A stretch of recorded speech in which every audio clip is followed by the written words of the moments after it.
Assalamualaikum warahmatullahi wabarakatuh. Waalaikumsalam warahmatullahi wabarakatuh. Selamat siang dan salam sejahtera untuk kita semuanya. Alhamdulillah siang hari ini kita berjumpa kembali dalam mata kuliah hukum lembaga pembiayaan. Kita akan lanjut, ada 2 subjudul lagi yang belum kita bahas, belum kita sampaikan, yaitu mengenai kartu kredit dan pembiayaan proyek. Ya.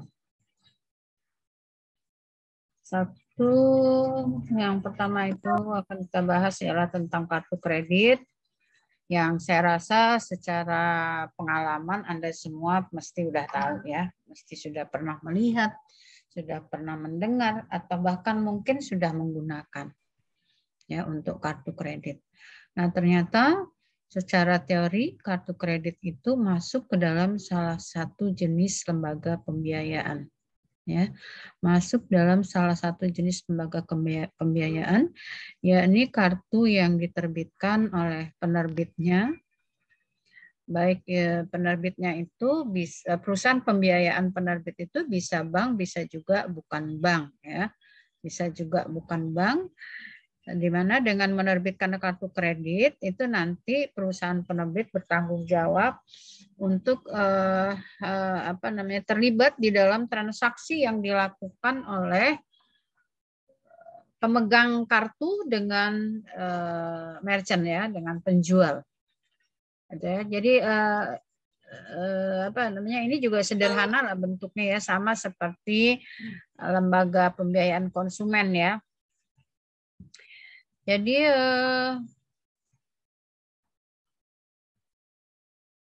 kita buka dulu, kita share screen dulu. Oke.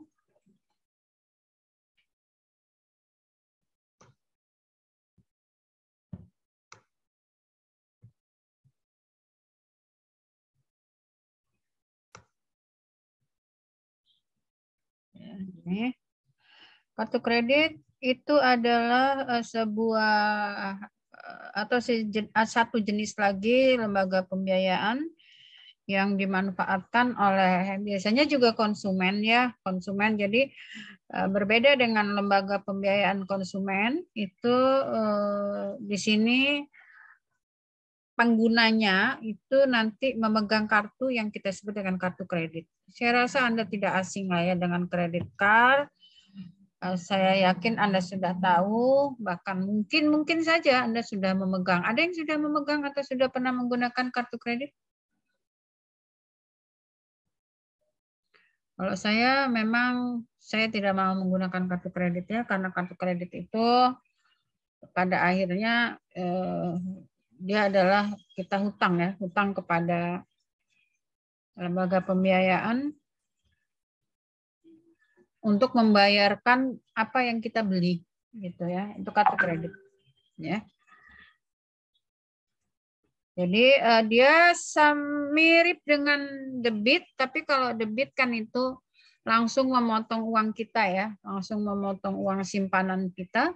Tapi kalau kartu kredit nanti yang membayar kepada merchant-nya itu adalah perusahaan penerbit ya, perusahaan pembiayaan.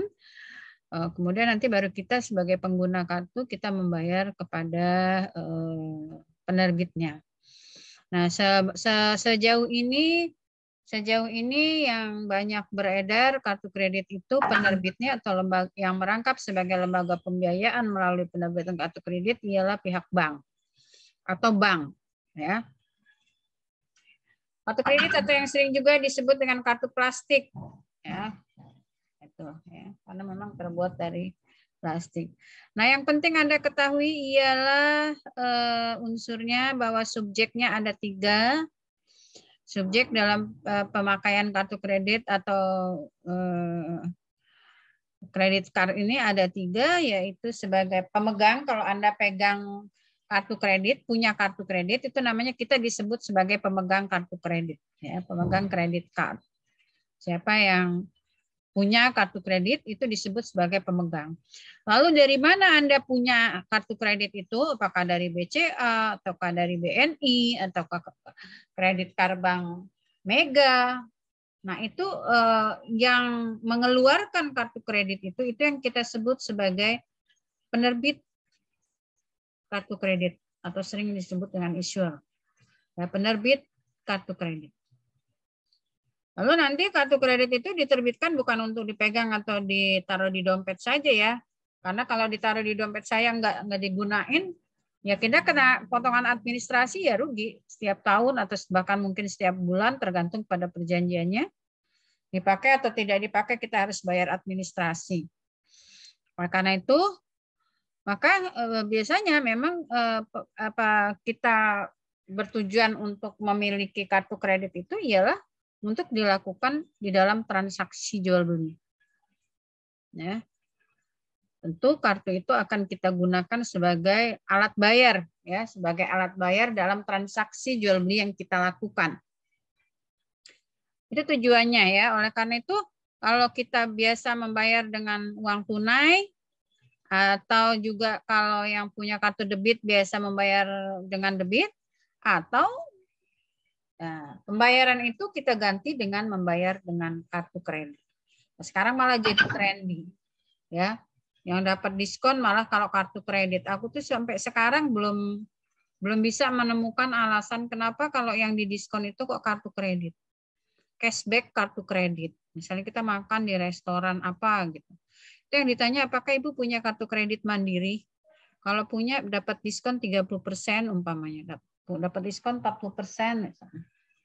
Nah, padahal sementara kan kalau namanya kartu kredit itu kan kita bayarnya minta bayarin penerbitnya dulu. Kenapa itu yang harus didiskon? Itu permainan hitung-hitungan ekonomi ya, jangan tanya saya.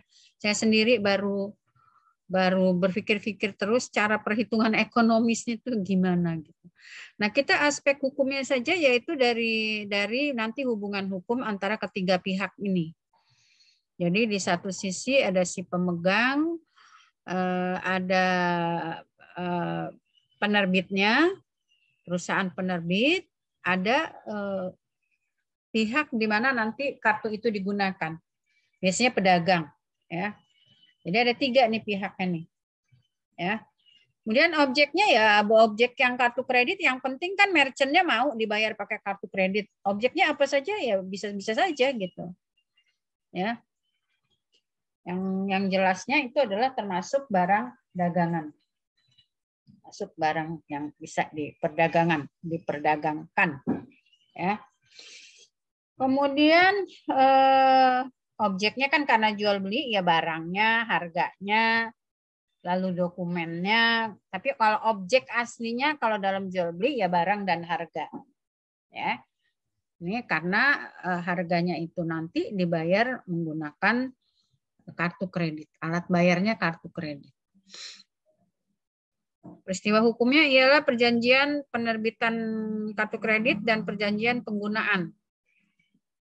Penerbitan itu nanti terjadi antara pemegang dengan pihak penerbit.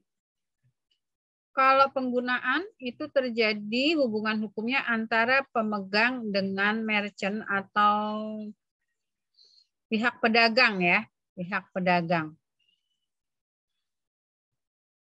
Ya. Dan tentu kalau kita sudah bicara hubungan hukum, nanti kita akan bicara soal hak dan kewajibannya apa. Jaminan kartu kredit ialah berdasarkan kepercayaan. Ya, ini kan kredit, ya kredit. Ya, memberikan pinjaman dengan janji nanti orangnya akan melakukan pengembalian sejumlah yang ia pakai. Ya, maka jadi kalau kita pakai kartu kredit itu sebetulnya kalau saya bilang sih nggak gaya ya. Gayanya ada, yaitu dia dipercaya oleh pihak penerbit bahwa dia diberikan kartu kredit dalam jenis gold misalnya. Oh itu berarti penerbitnya percaya banget bahwa dia bisa melakukan pembayaran dana yang sudah dikeluarkan untuk membayar transaksi dia. Ya kalau kayak kita yang apa namanya penghasilan itu kan nanti ada syarat penghasilan ya. Kalau kayak kita misalnya penghasilannya tidak mencapai jumlah yang ditentukan untuk memperoleh kartu kredit yang jenis gold ya kita nggak bisa gitu ya. Karena juga tidak semua orang bisa nah itu di situ nilai apa ya nilai gengsinya seseorang itu kalau dia pegang kartu kredit tapi yang jenisnya itu yang jenis gold itu. Yang kalau dipakai bisa untuk bayar dalam jumlah yang banyak. Nah, itu berarti penerbitnya percaya banget sama dia bahwa dia bisa melakukan pembayaran kembali kepada perusahaan penerbit. Saya lupa mengingatkan tadi silakan di on cam semuanya, tidak ada yang disembunyikan wajahnya. Karena ini begitu kursor saya jalan banyak banget nih yang nggak on cam. Silakan di on cam dulu yang belum on cam. Era Indah. Siapa itu tadi? Silakan. Anda masih harus saya ingatkan sih. Kalau saya nggak mengingatkan aja kabur. Nah ini repot ya. Padahal tujuannya itu untuk disampaikan itu agar Anda bisa membedah, memperdalamnya, tapi diberikan lampu ya, diberikan obor supaya Anda nanti bisa mempelajarinya lebih jauh.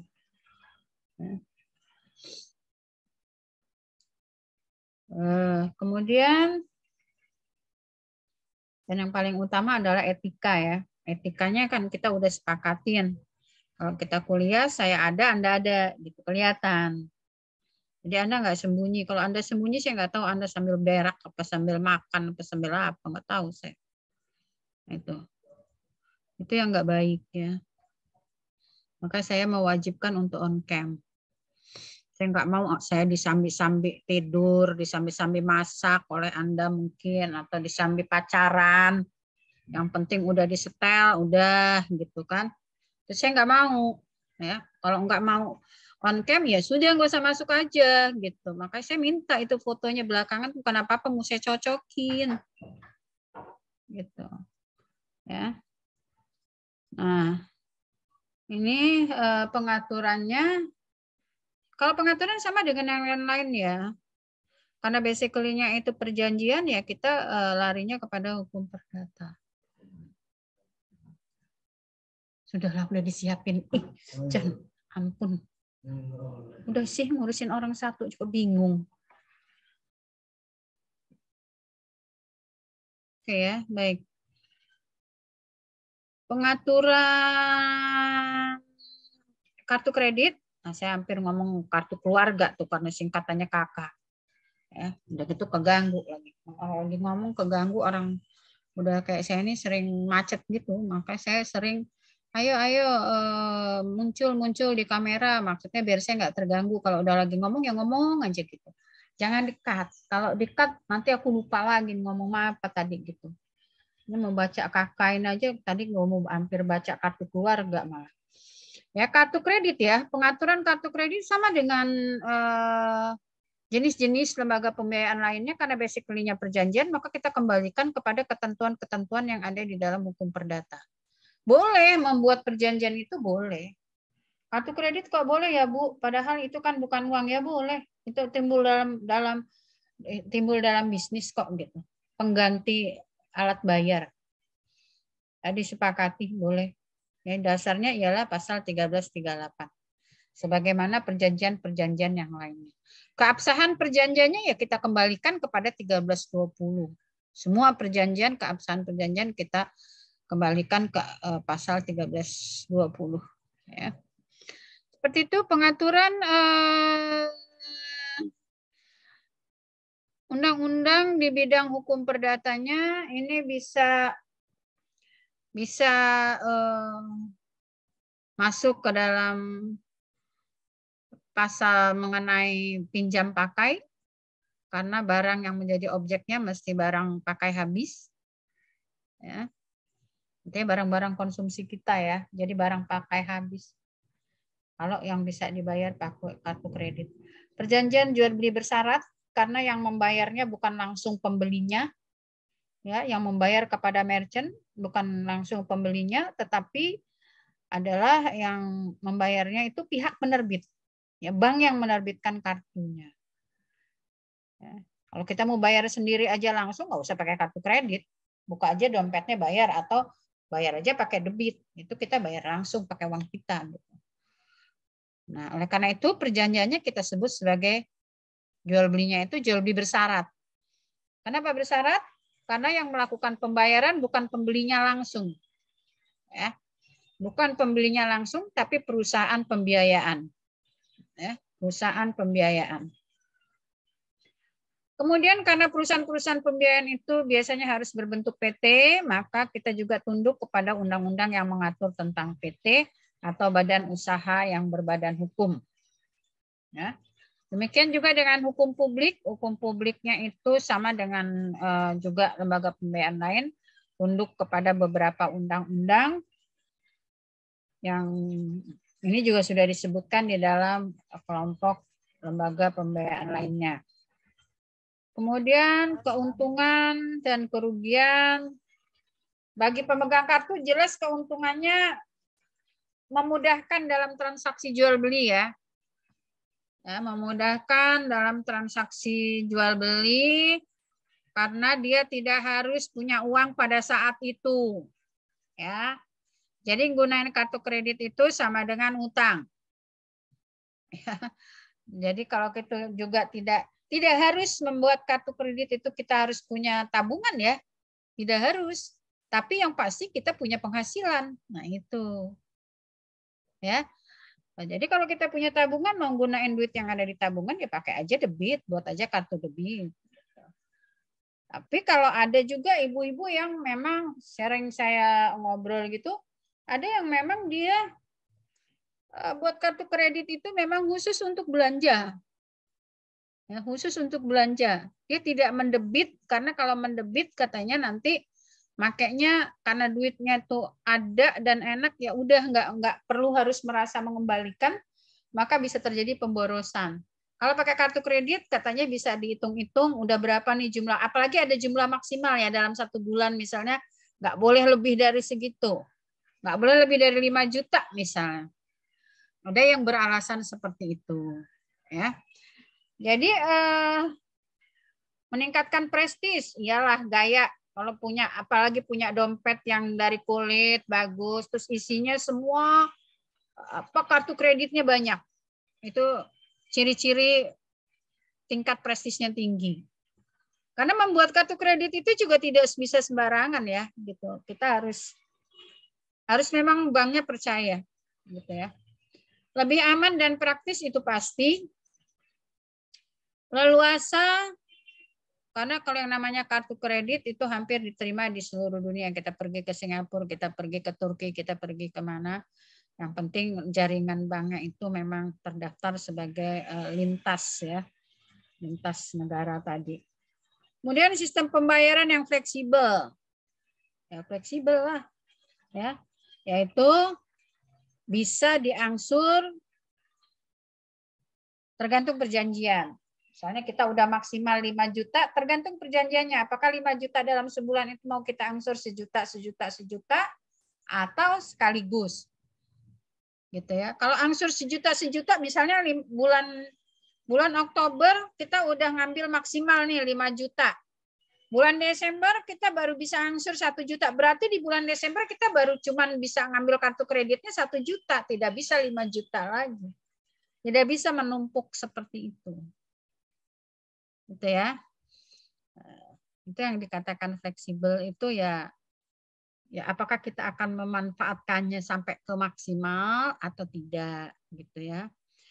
Kemudian kesempatan untuk membeli barang dengan mengangsur tanpa bunga ya. Barangnya tanpa bunga, tapi perhitungan banknya pasti ada bunganya pengembaliannya. Ya. Ada biaya administrasi dan lain-lain. Kemudian penerbitnya memperoleh uang pangkal, uang iuran tahunan, itu yang saya bilang tadi uang administrasi, dipakai tidak dipakai biasanya per tahun kita akan dipotong biaya administrasi. Diskon dari merchantnya, dari pedagang, Kemudian biaya administrasi atas penarikan uang tunai kalau jenisnya bisa dipakai untuk narik uang tunai. Lalu pembayaran denda atas keterlambatan atau penundaan. Sebentar ya, ada orang bersihin mobil kok berisik banget ya. Bentar ya.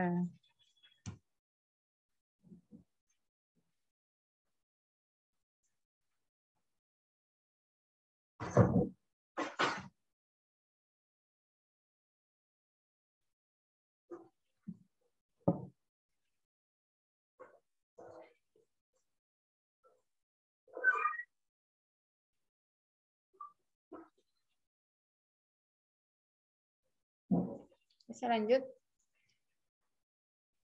Kemudian memperoleh pembayaran denda atas keterlambatan, ya, pembayaran angsuran atau pembayaran biaya administrasi. Lalu bagi merchant atau penjual, dia akan lebih aman menerima pembayaran karena pasti ada yang bayar, ada jaminan pasti dibayar. Harga kuka 11 juta misalnya diangkat, pakai bayarnya pakai kartu kredit, ya udah itu pasti dibayar, pasti karena si penjual ini, si merchant ini terimanya itu pasti lunas, ya. Dia tidak terganggu dengan angsuran yang akan dibayar oleh pemegang kredit kartu dengan perusahaan pembiayaan, ya. Jadi kalau merchantnya itu nerimanya ya lunas, ya, tidak dicicil oleh pihak penerbit kartu kredit, tidak. Misalnya beli kulkas harganya 10 juta, ya dia akan menerima 10 juta merchantnya, penjualnya gitu ya.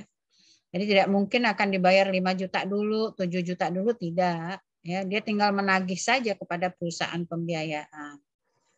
Ya. Dan lain-lain keuntungan bagi si penjual. Kerugian bagi konsumennya atau pemegang kartunya biasanya lebih boros, ya. Kalau menggunakannya nggak pakai rem, ya itu tadi, ngerasa nggak bayar, ya begitu ngambil barang bayar pakai kartu kredit, begitu ngambil barang bayar pakai kartu kredit, barang udah maksimal, bahkan sering tidak terkontrol ternyata. Tapi kalau melebihi dari maksimal rasanya tidak bisa, ya, karena memang sudah dikunci di batas maksimal, ya. Bagi penerbitnya, jika terjadi kemacetan atau kesulitan menagih pembayaran, pasti itu karena beresikonya di situ, ya. Dan bagi penjual, jika penerbit tidak bersedia membayar karena dia tidak menyetor kepada lembaga penerbit kartu kredit, ada kemungkinan penerbitnya akhirnya tidak mau melunasi kepada merchantnya karena tidak ada jaminan harus terlunasi seperti itu, ya. Itu kartu kredit. Jadi ada beberapa juga ini jenisnya kartu kredit. Dapat digunakan sebagai alat bayar atau alat transaksi yang kita sering sebut dengan credit card.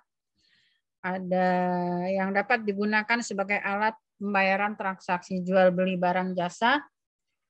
Pemegang kartu harus membayar seluruh tagihan. Ya, kalau yang atas itu bayarnya nyicil. Jadi kalau yang nomor 2, jenis yang nomor 2, bayarnya harus semuanya. Jadi kalau dia menghabiskan uang 10 juta, ya dia nanti pada deadline-nya dia harus membayar 10 juta, tidak boleh diangsur. Ya, kalau yang debit card itu pembayarannya dipotong dari simpanan kita. Biasanya karena kita nasabah bank yang bersangkutan, maka dia tinggal mendebit saja dari simpanan kita. Ya, kalau perjanjiannya seperti itu, kalau Anda nggak bayar, biasanya sih kebanyakan bank mengeluarkannya debit card ini, ya. Kalau dia nggak mau beresiko, ya debit card saja gitu. Debit saja dari simpanannya itu. Kalau cash card ini bisa untuk mengambil uang tunai. Kalau cek garansi card ini biasanya untuk menjadi penjaminan bagi pembayaran yang dilakukan dengan cek. Ya. Jadi pembayaran dengan cek, kita melakukan jual beli lalu kita membayar dengan cek, yang jadi jaminannya adalah juga kartu kredit. Karena cek itu nggak mesti ada juga duitnya, begitu ditagihkan ke bank, kalau dia tidak ada, ya itu disebut sebagai cek kosong gitu, ya. Nah, kalau cek kosong, maka merchantnya itu bisa menagihkan kepada penerbit kartu, ya, bank penerbit kartu. Kalau kartu itu berjenis cek garansi, ya, cek garansi card. Ya, jadi kan kita kalau dulu kan populer orang membayar tuh dengan cek ya. Kalau agak besar sedikit bayarnya dengan cek. Kalau sekarang tidak terlalu populer untuk digunakan dalam jumlah-jumlah kecil ya. Dia digunakan dalam jumlah-jumlah besar biasanya kalau cek. Kalau kita yang belanja kecil-kecil aja biasanya tidak. Dan kita tidak mempunyai simpanan giro, pasti kita tidak bisa membayar dengan cek. Ya. Karena cek itu dikeluarkan kalau kita punya simpanan dalam bentuk giro. Ya, simpanan bank itu kan ada 3. Ada simpanan dalam bentuk tabungan, ada simpanan dalam bentuk deposito, ada simpanan dalam bentuk giro. Nah, yang bisa diberikan cek oleh pihak bank itu adalah kalau kita mempunyai simpanan dalam bentuk giro. Ya, kita bisa dikasih cek, kita bisa dikasih bilet giro, dan alat-alat bayar itulah yang digunakan untuk kita gunakan transaksi dengan pihak lain. Nah, untuk kartu kredit bisa juga ada yang berjenis cek garansi card, yaitu kalau kita bayar pakai cek, ternyata ceknya kosong, tidak ada uangnya, atau kurang. Cek itu tidak dikatakan kosong, tidak mesti kosong bolong ya kalau cek tuh. Ya, jadi cek itu dikatakan kosong kalau dia tidak kurang saja, itu udah banknya bisa menolak dengan alasan ini cek kosong. Misalnya harus membayar 1 juta, uangnya cuma ada 900.000 atau uangnya cuma ada 800.000, kecil amat bayar pakai cek 1 juta gitu kan. Tapi contoh saja. Kalau misalnya harus membayar 1 juta, kemudian uang dia, simpanan dia dalam bentuk giro itu hanya ada 800.000, maka ceknya bisa ditolak oleh bank dengan alasan cek kosong, gitu ya, dengan alasan cek kosong. Ya oke. Izin bertanya Bu, berarti kalau kita ngasih cek ke pedagang itu apa atas dasar kepercayaan Bu ya? Kan kita nggak tahu apa, kan si pedagang itu nggak tahu kalau cek ini kosong apa enggak gitu. Berarti si pedagang itu dia harus percaya apa bahwa cek ini memang asli gitu Bu ya? Iya. Jadi begini. Saya mundur, saya menjelaskan surat berharganya. Cek itu ialah surat berharga. Surat berharga itu punya 3 fungsi ya, punya 3 fungsi. Yang pertama, surat berharga itu pasti harus bisa dijadikan sebagai alat bayar. Yang kedua, surat berharga itu berisi tagihan, ya, berisi tagihan yang bisa diperalihkan. Namanya surat berharga itu mesti piutang. Ya, ada siapa yang memegang surat berharga itu berarti dia punya piutang kepada siapa yang menerbitkannya tadi. Ya. Kemudian yang ketiga, fungsi surat berharga itu sebagai legitimasi. Melegitimir yang memegangnya itu ialah orang yang berhak. Itu tidak boleh diragukan. Tidak boleh diragukan, apalagi untuk cek. Itu namanya dalam hukum surat berharga disebut sebagai legitimasi formil. Ya, begitu kita menggunakan surat berharga, orang lain harus percaya bahwa di dalam nilai rupiah yang ada di dalam situ, rupiah atau dolar atau yen, itu memang nanti akan dibayar ketika surat itu kita tunjukkan kepada siapa surat itu harus ditunjukkan. Kalau kita dibayar dengan surat cek, kata Anda tadi, apakah kita harus meneliti cek ini kosong apa enggak? Enggak usah diteliti. Cek itu alat bayar tunai, surat legitimasi, surat berharga yang berisi nilai, yang pengertiannya kalau orang membawa surat itu secara formil bahwa dia punya hak di dalam sejumlah uang di dalam surat itu. Begitu. Kalau nanti ada diambil kemudian ternyata cek kosong. Nah, itu syarat materialnya. Dia bisa kita gugat menerbitkan cek kosong. Tapi dalam peredaran surat cek ini sebagai surat berharga, tadi fungsi yang kedua, memang diterbitkan itu untuk diperalihkan, untuk diperjualbelikan bahkan. Bukan hanya sekedar untuk bayar, tapi bisa dialihkan kepada pihak lain kalau dia sudah membutuhkan. Biasanya kalau yang dialihkan itu jenis surat berharga yang bersifat kredit, yang jatuh temponya pada hari bayar. Kalau cek itu alat bayar tunai. Kalau dia ditunjukkan itu harus dibayar seketika itu juga. Nah, hanya bisa ditolak kalau misalnya uangnya itu nggak ada. Maka kalau kita kehilangan cek kita jatuh tercecer di jalan, ditemukan orang, kemudian orang itu, kita tidak keburu memblokir cek, orang itu datang kepada bank, bank tidak perlu bertanya apakah Anda pemiliknya atau bukan. Karena tadi sifat legitimasi tadi harus dibayarkan. Loh, berarti nggak aman dong, Bu? Iya, makanya itu kalau surat tunjuk nggak aman. Kalau mau aman gimana? Tulis namanya di situ. Bayarlah surat cek ini kepada Ibu Kinkin. Tapi kalau cek biasanya atas tunjuk, kosong, nggak ada namanya. Di situ kelemahannya.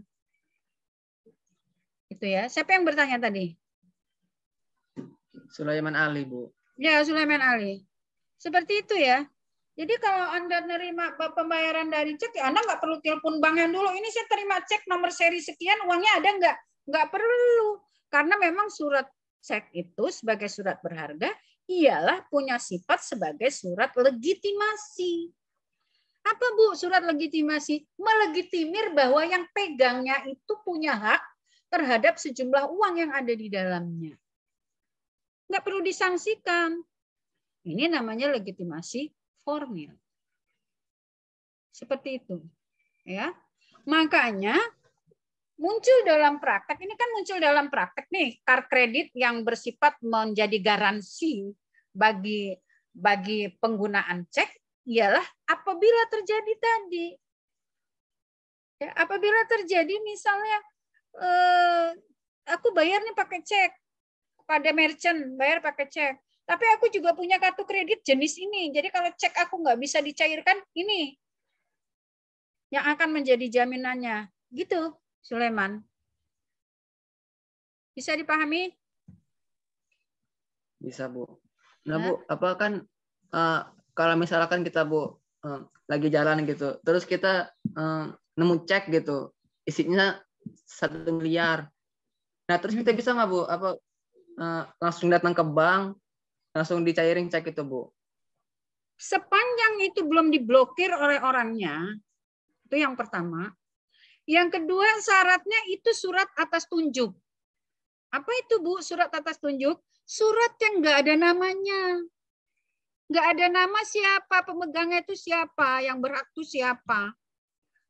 Kalau nggak ada, kemarin kan baru tuh terjadi kasus ya, penemuan di bandara.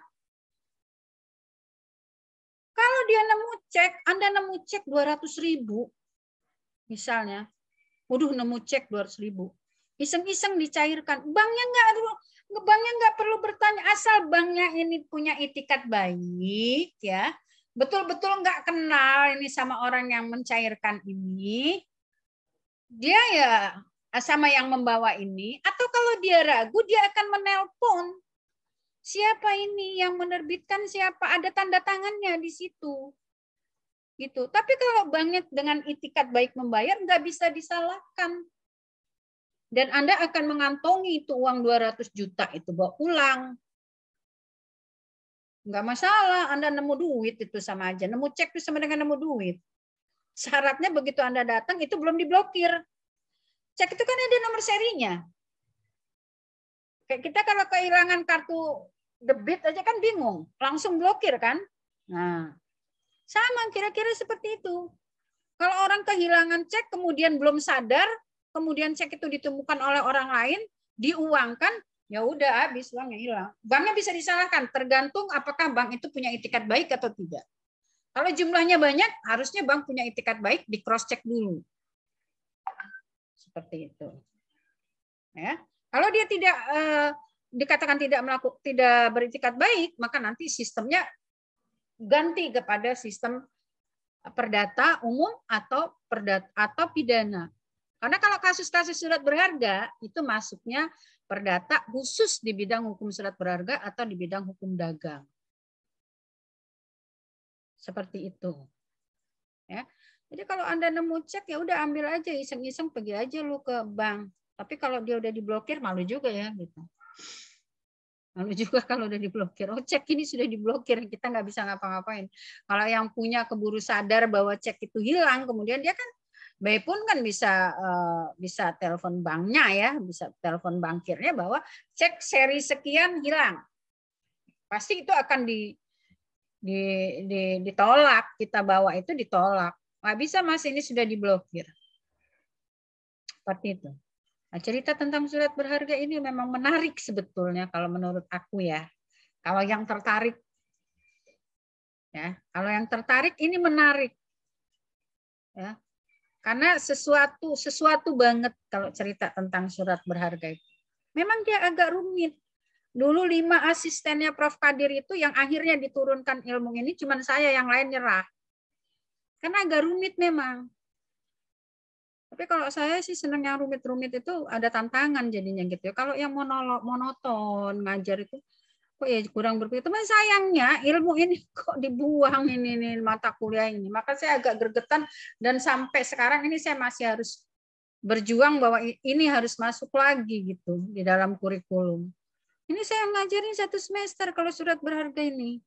1 semester itu aja separuh mahasiswa yang paham, separuhnya ya tadi nggak tertarik maka nggak paham, gitu. Sebetulnya sesuatu banget ya ngomongin surat berharga ini ada anak hukum pidana melakukan penelitian tentang surat berharga, narasumbernya kita ya mencari data itu, mencari data tentang apa yang akan diteliti.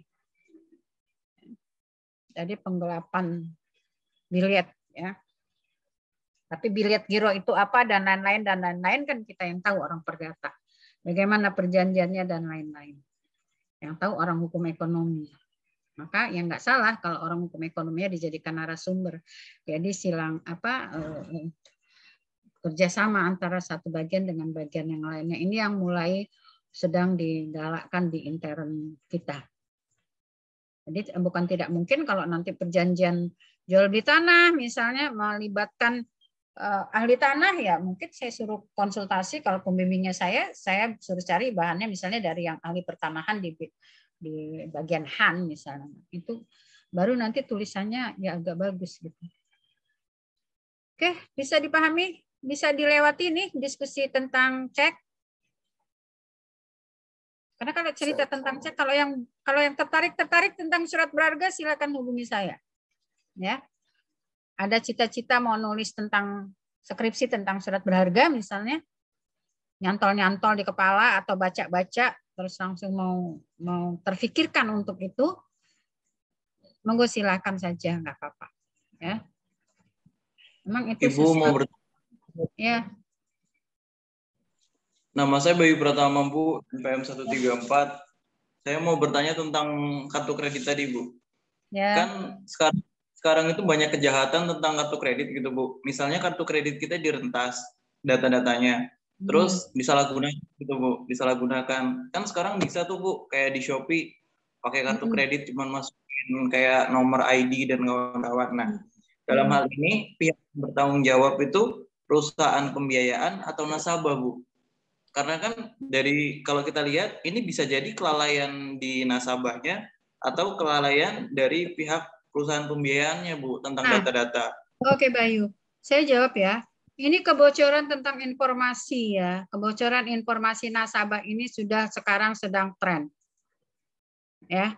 Bagaimana informasi kita kembali, kalau ini materinya ialah materi hukum perbankan yang kita sebut dengan rahasia bank. Kalau kita tahu tentang definisi rahasia bank itu ialah segala keterangan tentang nasabah dan simpanannya. Itu wajib dirahasiakan oleh bank.